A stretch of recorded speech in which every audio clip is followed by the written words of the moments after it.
समझ आ गया होगा। अब आप आइए अगला तीसरा नियम, ये मैंने दोहरा दिया है आपको क्योंकि पहले भी पढ़ा दिया था। अब आप अगला नियम पढ़ेंगे, कौन सा है? गुणित अनुपात का नियम।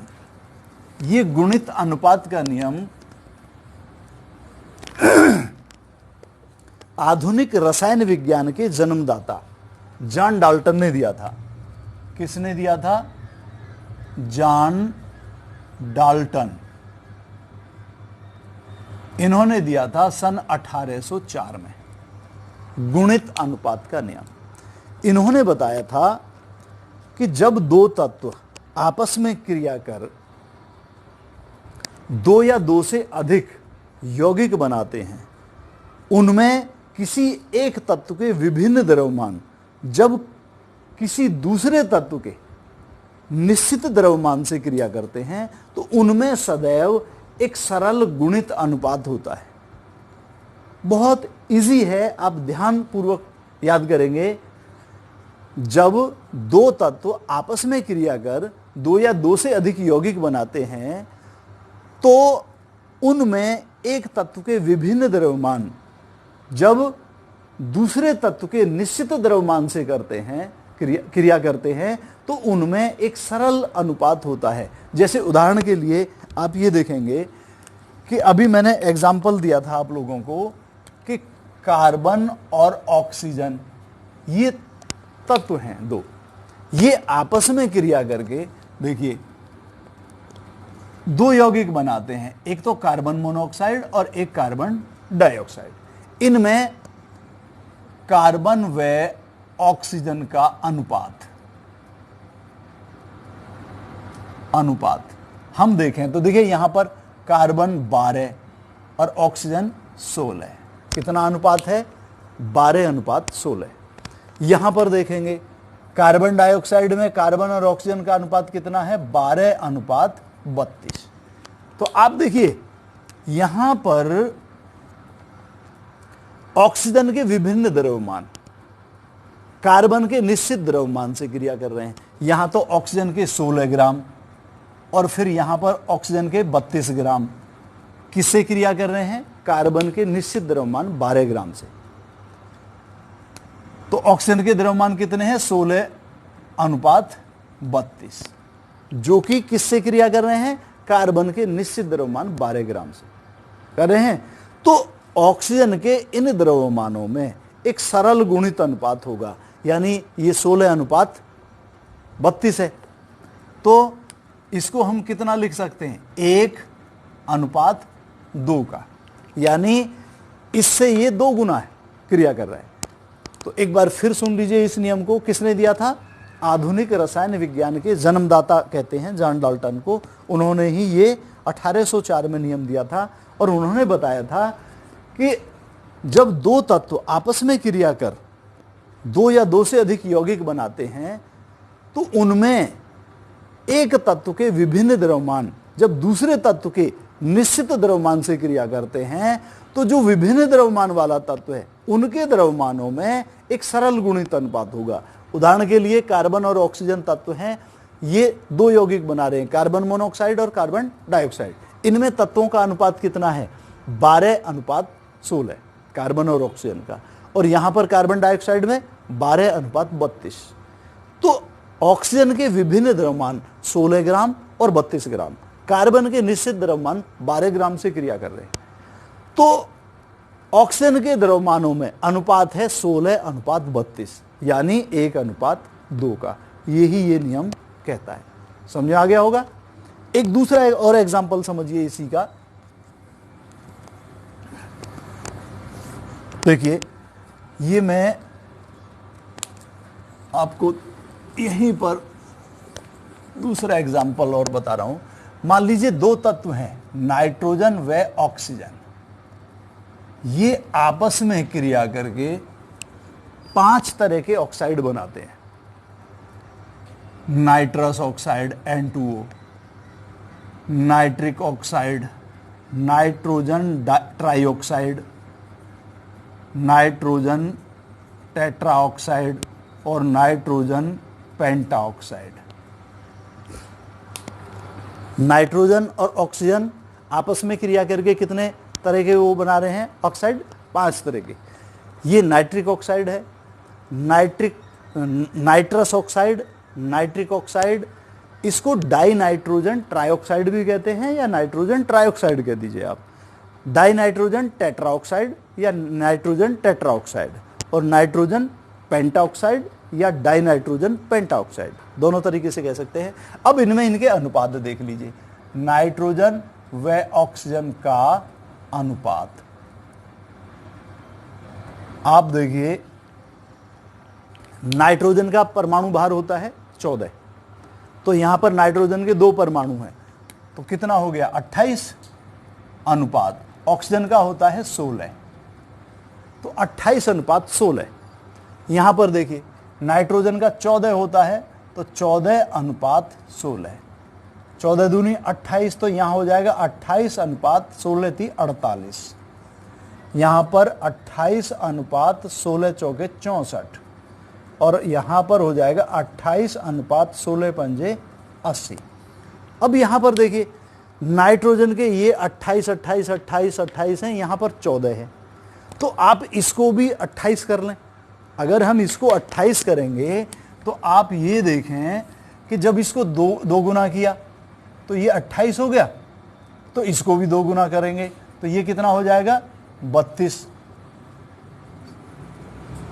समझ आ गया? यहां पर नाइट्रोजन के 28 28 28 ग्राम हो गए, जिससे ऑक्सीजन के विभिन्न द्रव्यमान 16 ग्राम, 32 ग्राम, 48 ग्राम, 64 ग्राम और 80 ग्राम क्रिया कर रहे हैं ऑक्सीजन के, किससे? नाइट्रोजन के 28 ग्राम से। नाइट्रोजन का निश्चित द्रव्यमान हो गया 28 ग्राम, जिससे ऑक्सीजन के विभिन्न द्रव्यमान, अलग अलग द्रव्यमान क्रिया कर रहे हैं। तो यहां पर आप देखेंगे ऑक्सीजन के द्रव्यमानों में जो अनुपात है वो है 16 अनुपात 32 अनुपात 48 अनुपात 64 अनुपात 80, अर्थात 16 अनुपात 32 अनुपात 48 अनुपात 64 अनुपात 80। ठीक है, अब इसको देख लिए, 16 से ये 2 गुना, ये 3 गुना, ये 4 गुना, ये 5 गुना, अर्थात 1 अनुपात 2 अनुपात 3 अनुपात 4 अनुपात 5 का सरल गुणित अनुपात है, जो नाइट्रोजन के निश्चित द्रव्यमान 28 ग्राम से क्रिया कर रहे हैं। किसके? ऑक्सीजन के। समझ आ गया? एक बार फिर सुन लीजिए इस एग्जाम्पल को। नाइट्रोजन और ऑक्सीजन ये 2 तत्व हैं, ये आपस में क्रिया करके ये 5 ऑक्साइड बना रहे हैं, nitrous oxide, nitric oxide, nitrogen trioxide, nitrogen tetroxide, nitrogen pentoxide. यहां पर die nitrogen die nitrogen die nitrogen भी कर सकते हैं हम। अब इनमें अनुपात यहां पर हो गया 28 अनुपात 16, 14 अनुपात 16, 28 अनुपात 48, 28 अनुपात 64, 28 अनुपात 80। यहां 14 अनुपात कितना था? 16, बाकी सब 28 हैं, तो हमने नाइट्रोजन का भी 28 कर लिया 2 गुना, तो ये भी 2 गुना हो जाएगा, तो 28 अनुपात कितना हो गया? 32। अब आप देखिए ऑक्सीजन के विभिन्न द्रव्यमान 16 ग्राम, 32 ग्राम, 48 ग्राम, 64 ग्राम, 80 ग्राम, अलग अलग द्रव्यमान नाइट्रोजन के निश्चित द्रव्यमान 28 ग्राम से क्रिया कर रहे हैं। तो नाइट्रोजन ऑक्सीजन के जो द्रव्यमान है उनमें अनुपात है 16 अनुपात 32 अनुपात 48 अनुपात 64 अनुपात 80, या सरल गुणित अनुपात क्या हो गया? 1 अनुपात 2 अनुपात 3 अनुपात 4 अनुपात 5 का सरल गुणित अनुपात हो गया। तो ये हो गया आपका गुणित अनुपात का नियम। समझ आ गया होगा? अब आगे चलिए, अगला नंबर है तुल्य या व्युत्क्रम अनुपात का नियम। तुल्य या व्युत्क्रम अनुपात का नियम, ये नियम जर्मन वैज्ञानिक रिचर द्वारा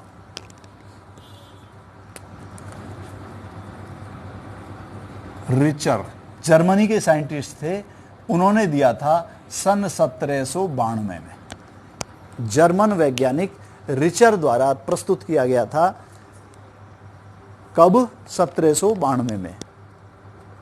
तुल्य अनुपात का नियम समझिए क्या है। इन्होंने बताया था कि जब 2 तत्व किसी तीसरे तत्व के निश्चित द्रव्यमान से क्रिया करते हैं तो उनमें या तो वही अनुपात होता है जिसमें वो पहले क्रिया कर रहे हों, या उसका एक पूर्ण गुणक अनुपात होगा। ध्यान से सुनिए, इसमें बताया गया है कि जब दो तत्व किसी तीसरे तत्व के निश्चित द्रव्यमान से क्रिया करते हैं तो उनमें या तो वही अनुपात होता है जिसमें वो आपस में दो तत्व क्रिया करते हैं, या उसका क्या होता है, एक सरल अनुपात होता है, सरल गुणित अनुपात होता है। यह नियम कहलाता है तुल्य या व्युत्क्रम अनुपात का नियम। उदाहरण के लिए जैसे आप ये देखेंगे कि ये तत्व हैं, एक कार्बन है, एक सल्फर है और एक ऑक्सीजन है। कार्बन और ऑक्सीजन आपस में क्रिया करके क्या बनाते हैं, CO2। CO2 में कार्बन और ऑक्सीजन का जो अनुपात होगा वो होगा 12:32। सल्फर और ऑक्सीजन में ये आपस में क्रिया करके बनाते हैं सल्फर डाइऑक्साइड। इस सल्फर डाइऑक्साइड में यहां पर देखिए इसका परमाणु भार 32 होता है, तो 32:16 दूनी 32, 32:32। अब आप ये देखिए कि यहां पर ऑक्सीजन के 32 ग्राम, सल्फर के कितने ग्राम से कर रहे हैं क्रिया, 32 ग्राम से, और यहां पर भी ऑक्सीजन के 32 ग्राम किससे क्रिया कर रहे हैं, कार्बन के 12 ग्राम से। ऑक्सीजन के निश्चित द्रव्यमान 32 ग्राम कार्बन के 12 ग्राम से कर रहे हैं और सल्फर के 32 ग्राम से कर रहे हैं।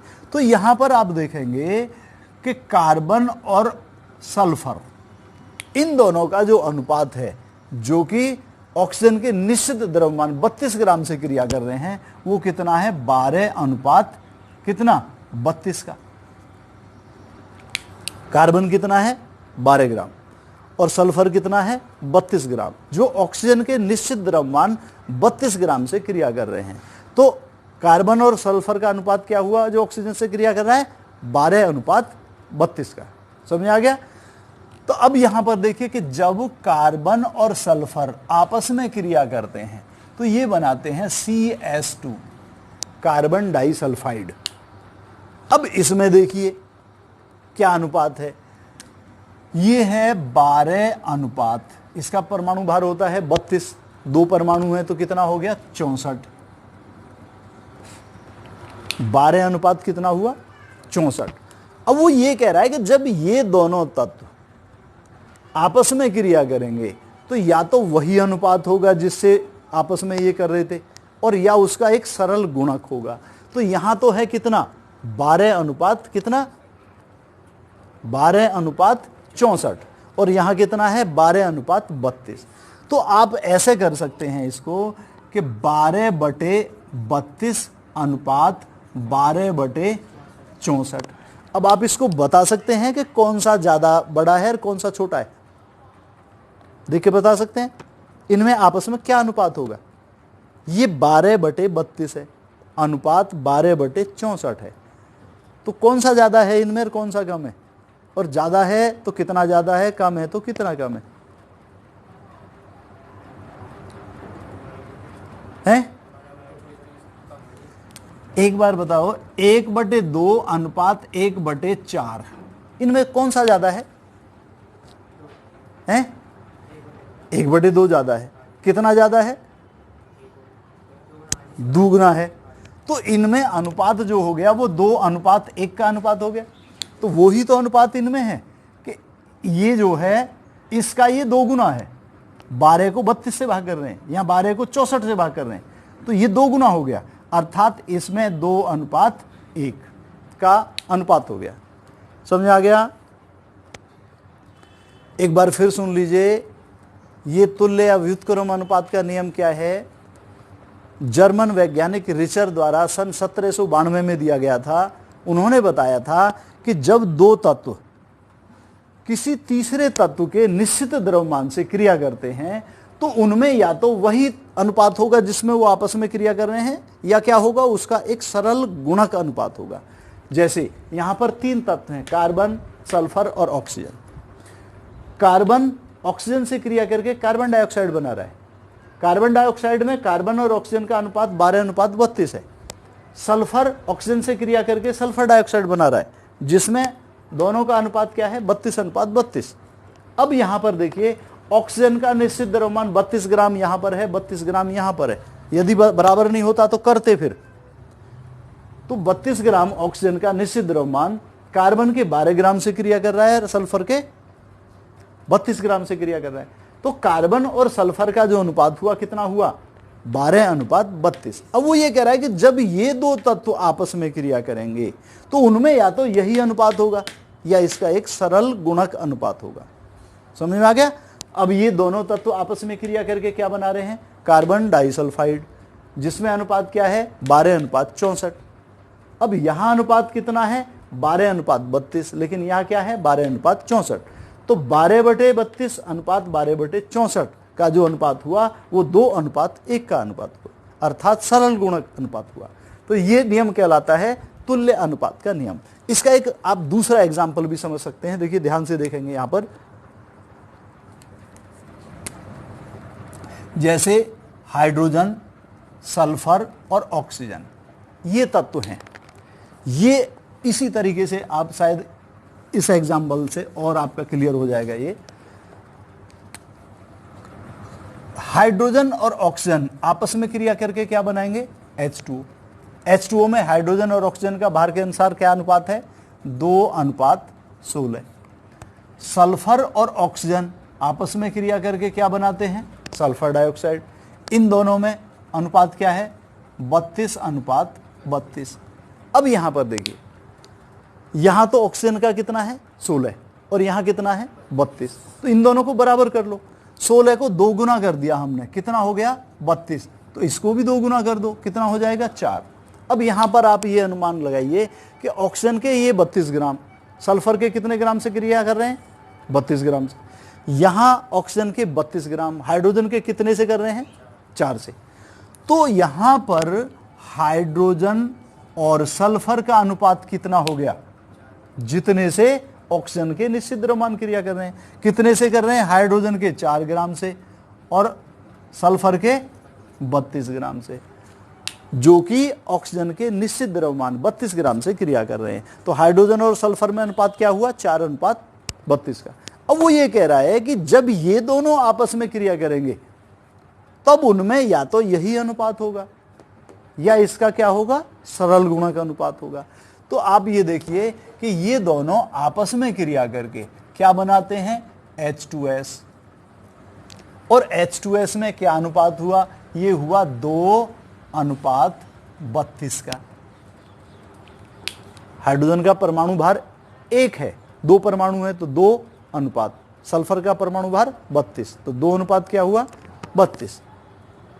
यहां पर कितना है, 4:32।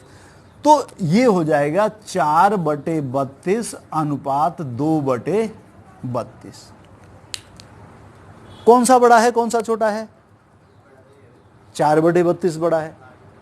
तो इन दोनों में जो अनुपात होगा वो वही होगा, 2:1 का।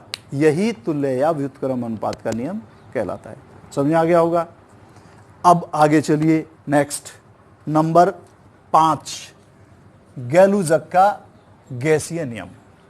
गैलुजक का जो गैसीय नियम है वो गैलुजक ने ही प्रस्तुत किया था सन 1808 में। कब किया था, सन 1808 में। किसने किया था, गैलुजक।